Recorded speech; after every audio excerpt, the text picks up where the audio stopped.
Du bist die Liebe von meinem Leben. Wie wär's denn mit dem Sex? Und du bist 12.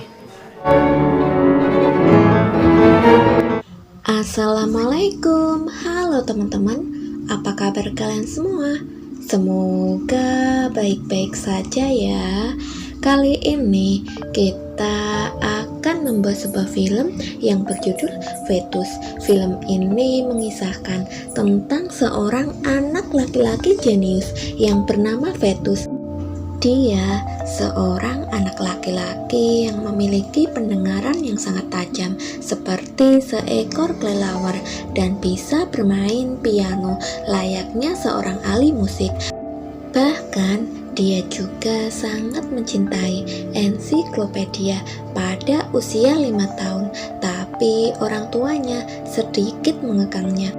Namun sebelum kita masuk ke alur ceritanya, jika kalian tidak keberatan, silakan like, komen, subscribe, dan nyalakan lonceng notifikasinya agar channel ini dapat terus berkembang.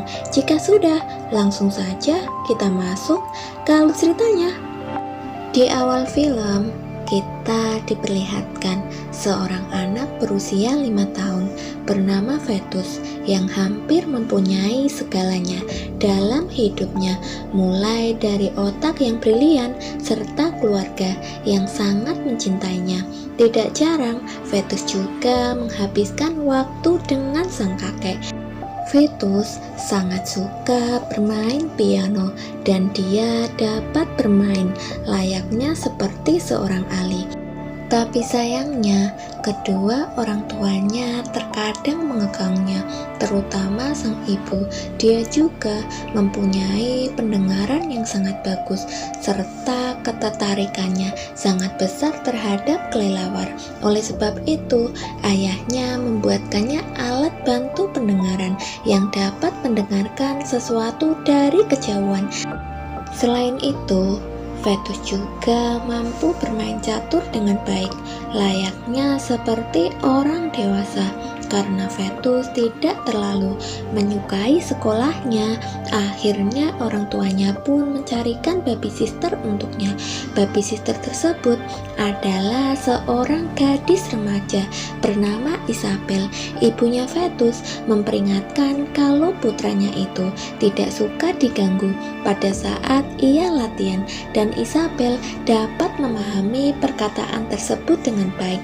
Awalnya Fetus tidak terlalu menyukai Isabel, tapi Isabel dapat mengatasi hal itu sehingga anak itu dapat cepat akrab dengannya. Bahkan Fetus kecil mulai menyukai Isabel yang jauh lebih tua darinya.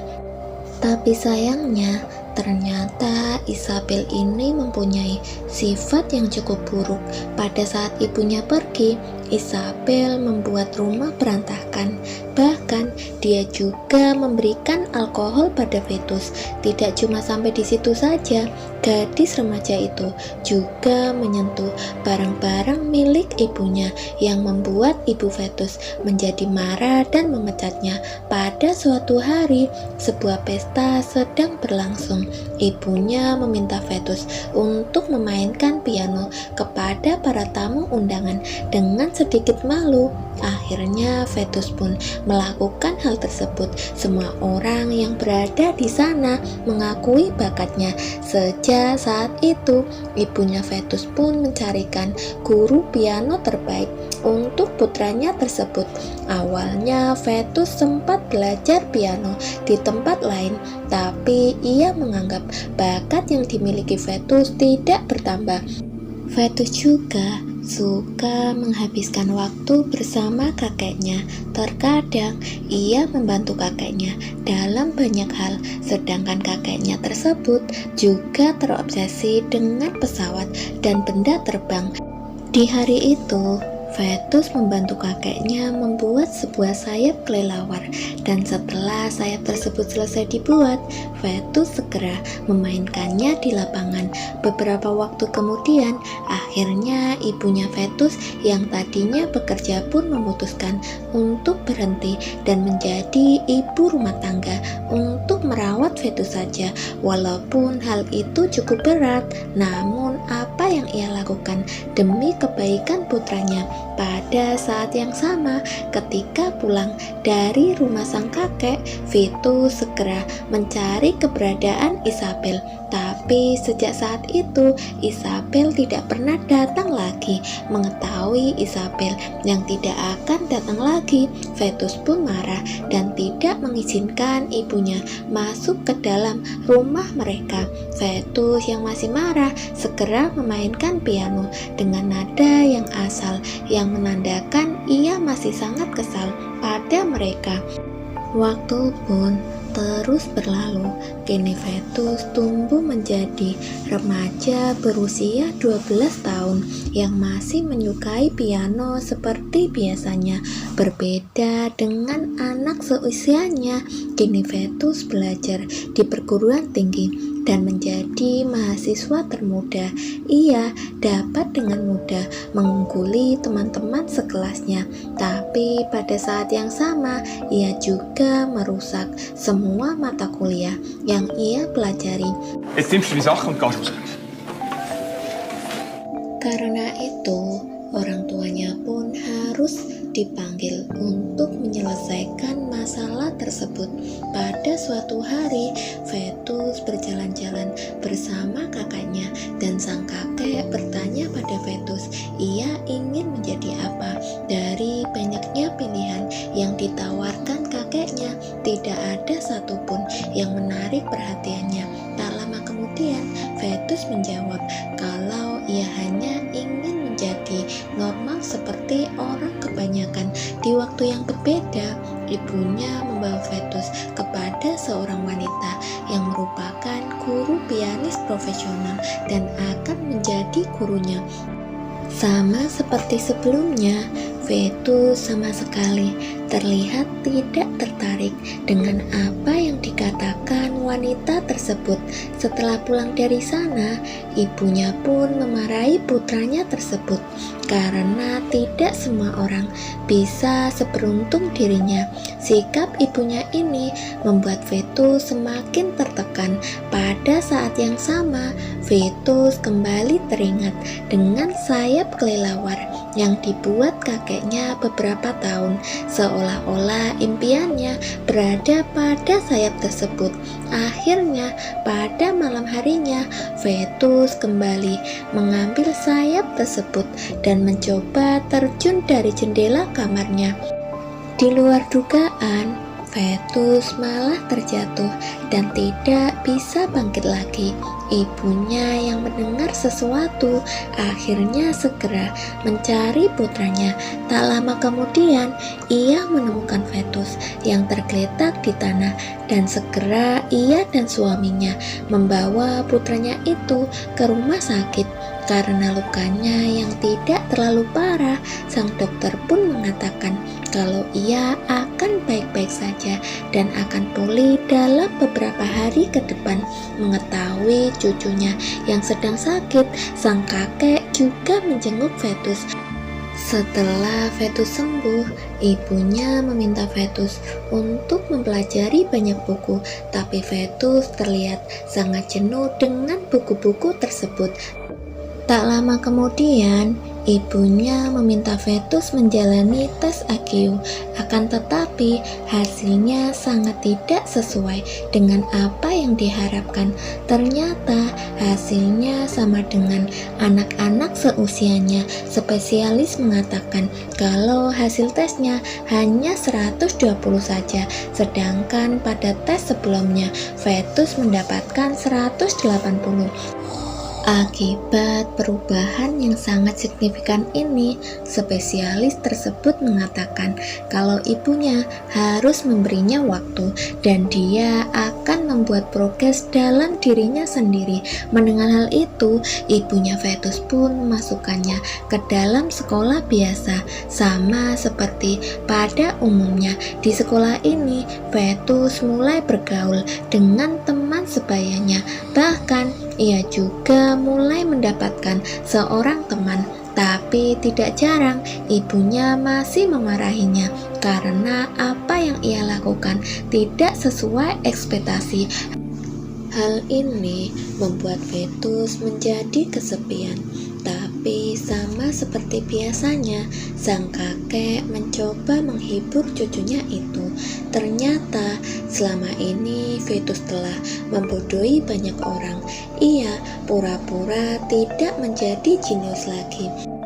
Akan tetapi, sang kakek menyadari hal itu saat Vetus sedang bermain piano di rumahnya. Mengetahui hal itu, Vetus meminta kakeknya untuk tidak memberitahu siapapun. Sang kakek akhirnya berjanji akan menyembunyikannya seumur hidupnya. Pada saat Vetus kembali ke rumahnya, ia melihat ibunya yang sedang menonton kembali ramalan horoskop Vetus. Pada saat putranya tersebut masih kecil, peramal itu mengatakan kalau Vetus itu selayaknya seorang Mahatma Gandhi. Hal ini membuat ibunya sedih karena putranya tidak tumbuh sesuai ekspektasinya. Mengetahui hal tersebut, Vetus segera menemui peramal dan mengatakan kalau si peramal itu telah mengatakan omong kosong kepadanya. Ia juga merobek kertas yang berisi ramalan dan horoskop itu. Pada saat di sekolah, Vetus juga bertingkah seperti anak yang bodoh. Saat gurunya bertanya, Vetus mengaku tidak dapat menjawab pertanyaan apapun. Pada suatu hari, saat ia sedang berada di rumah kakeknya, sang kakek berkeinginan memperbaiki rumahnya yang hampir rubuh.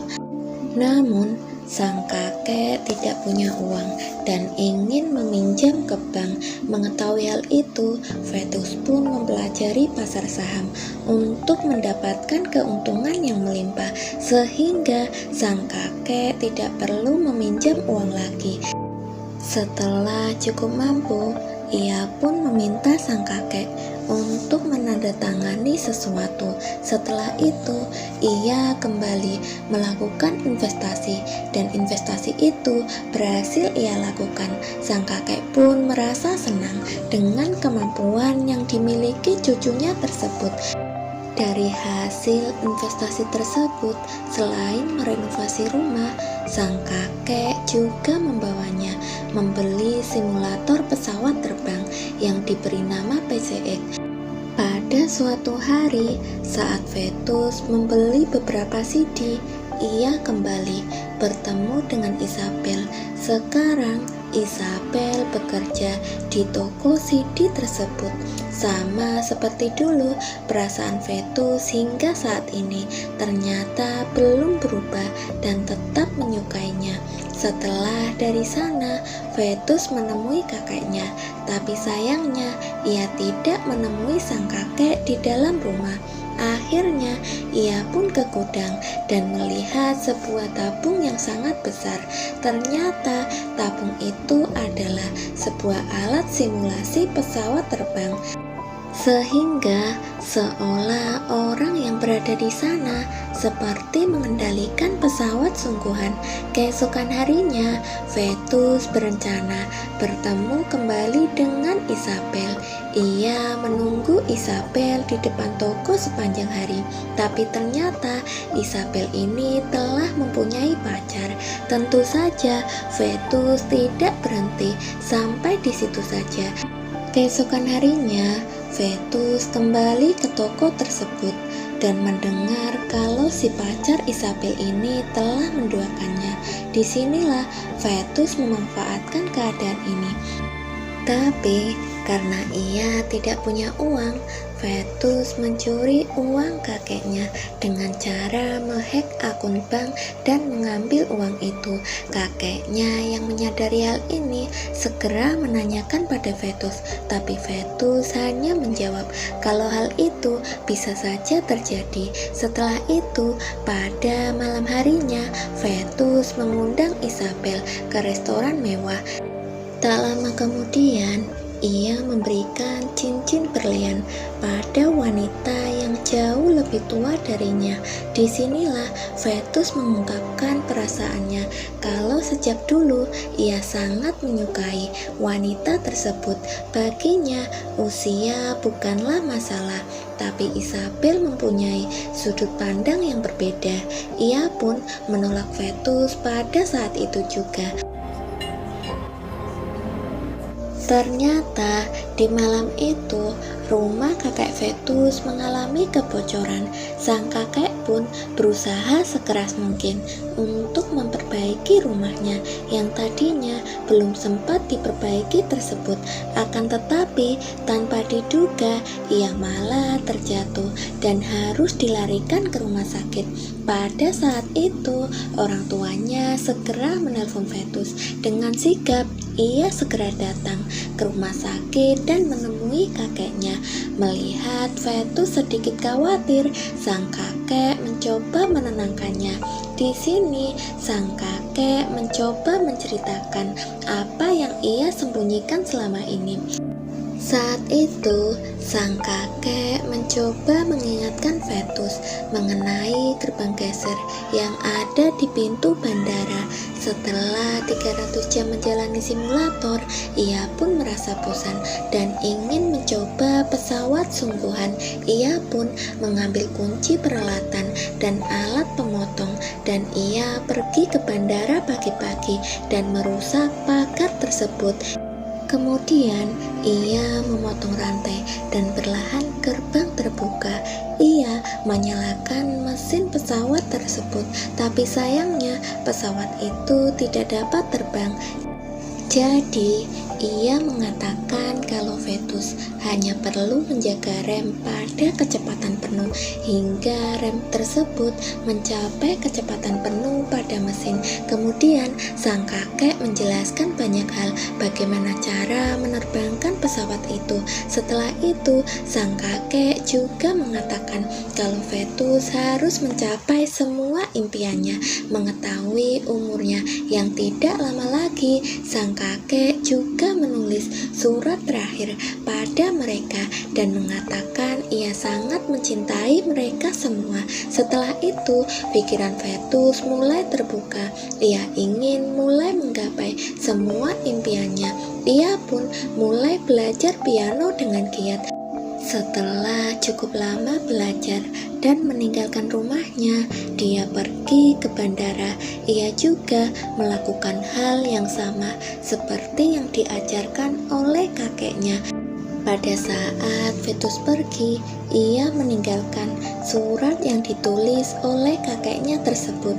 Di surat itu, sang kakek akhirnya mengaku kalau mereka semua telah ditipu oleh Vetus dan meminta mereka untuk tidak memarahinya. Pada saat yang sama, Vetus telah terbang mengejar impiannya. Kemudian ia mendarat di depan sebuah gedung. Di sana ada seorang wanita yang telah menunggu kehadirannya. Tidak lama kemudian, Vetus remaja pun melakukan pertunjukan piano dengan belasan pemusik lainnya. Pada saat itu, orang tuanya Vetus juga ikut menyaksikan pertunjukan putranya itu.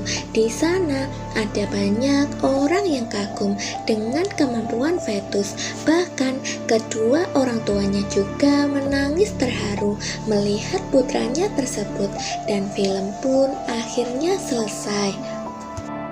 Terima kasih buat kalian yang sudah menonton. Jangan lupa tonton juga video berikutnya ya. Bye bye, sampai jumpa.